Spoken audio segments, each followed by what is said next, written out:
everybody, and welcome to Channel 4.5 Billion News. I'm your host Zahra, and tonight I'm bringing you breaking news about science's newest and greatest discovery yet. Scientific research has uncovered evidence that prokaryotes have affected evolution. They have shaped every plant, animal, protist, fungus, and human. Leader of this scientific investigation is Jill Stick, the science chick. Earlier today, we were able to talk to Jill Stick, the science chick, about her findings. So Jill, tell everybody about your research and how unicellular bacteria has shaped evolution. Well, Zahra, evidence supports the idea that eukaryotic cells are the descendants of separate prokaryotic cells that join together in a symbiotic union. Fascinating. Can you give some examples of symbiotic union? Well, endosymbiosis is supported by studies of mitochondria and chloroplasts. These two organelles are thought to have evolved from bacteria living in a large cell. They even contain their own DNA. Eventually, however, most of the genes present in the bacteria became incorporated into the genome of the cell, and these new cells became highly successful and were naturally selected for over the course of evolution. Thank you, Jill, for your time and research. Okay, after the break, more news about viruses and how they may have had just as much of an impact as prokaryotes on our evolutionary history.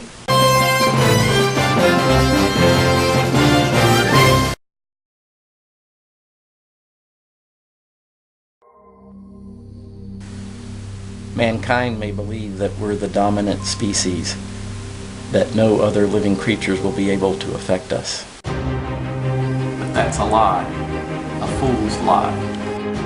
I know the truth.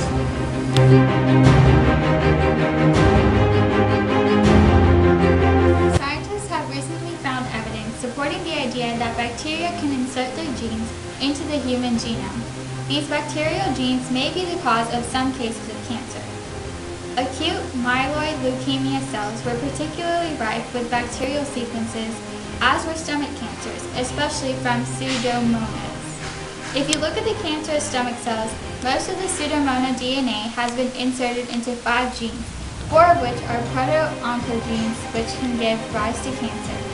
On another note, the FDA has uncovered facts that school cafeterias are feeding their students ground human kidneys instead of beef.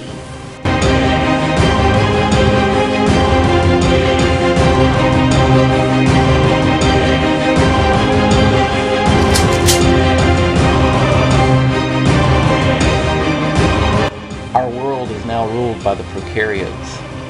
They even have the capacity to choose our mates. Class, does anyone remember how scientists first discovered that the bacteria in our gut determines who we mate with? Yes, Hermione. In 2010, Eugene Rosenberg ran an experiment with fruit flies. He fed different groups of fruit flies a specific diet and found that the flies would only mate with other flies on the same diet. When given antibiotics, the flies mated with any other fly. This would have affected evolution in the past because certain species would have mated with certain individuals within that species. Very good.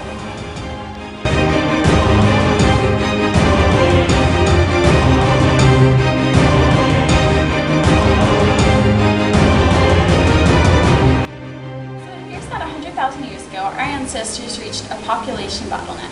The survivors appear to have had 2 specific genes that related to the immune system that protected them from certain pathogenic bacteria. The bacteria affected the genes that were passed on because they killed many people that did not have the protective gene.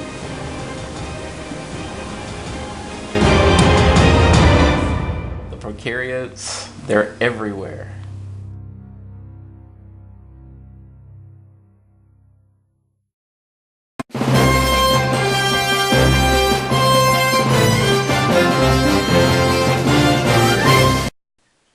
Welcome back, and to those of you just tuning in, thanks for watching Channel 4.5 Billion News. The winner of a nationwide video contest to teach the basic principles of evolution was just announced this morning. His name is Lucas George, and here is his short film.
health segment, Keeping Up With Your Bodies, Atlanta, hosted today by Dr. Oz.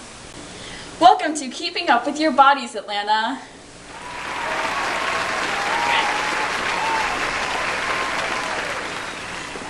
Today's talk is going to cover viruses and evolution.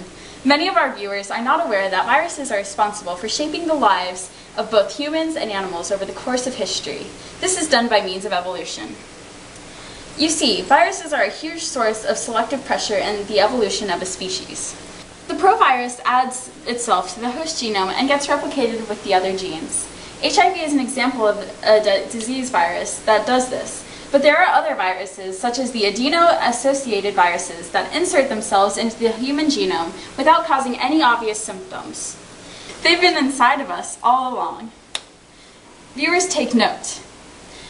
When the mapping of the human genome was completed in 2003, researchers discovered a shocking fact. Our bodies are littered with the shards of retrovirus, fragments of the chemical code from which all the genetic material is made. On another note, the people sitting in the audience right now get a free basketball lesson from Coach C.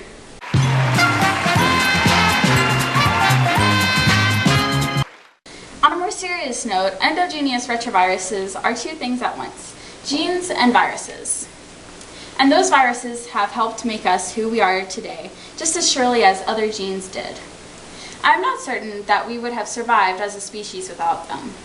For example, by means of evolution, endogenous retroviruses played a role in allowing mammals to develop a placenta. Horizontal gene transfer plays a big role in the evolution of multiple species as well. Horizontal gene transfer is where genes from one species can be transferred to another by means of a virus vector. This has been shown in bacteria, fungi, plants, and some arthropods, animals and insects with jointed limbs. It is likely that viruses have played an important role in shuffling the genes of the higher vertebrates as well. Thank you, everybody. Now, Wendy the Weather Woman has more updates on this for you, coming right up. Hello, Atlanta. Today we have a 76% chance of horizontal gene transfer. We're seeing most of the traffic downtown between viruses and prokaryotes. Watch the roads for transduction today. During transduction, viruses carry genes from one bacterial cell to another. Viruses that infect bacteria are called bacteriophages. Many get their genetic material into the cell by attaching with tail assemblies that then inject the DNA into the cell. During the lytic cycle, when the host cell breaks open, some bacteriophages package some of the host bacteria's DNA. Cells that are subsequently infected with such viruses get a segment of DNA from another bacterium, which can recombine with the chromosomal DNA of the host and thus alter its genetic composition.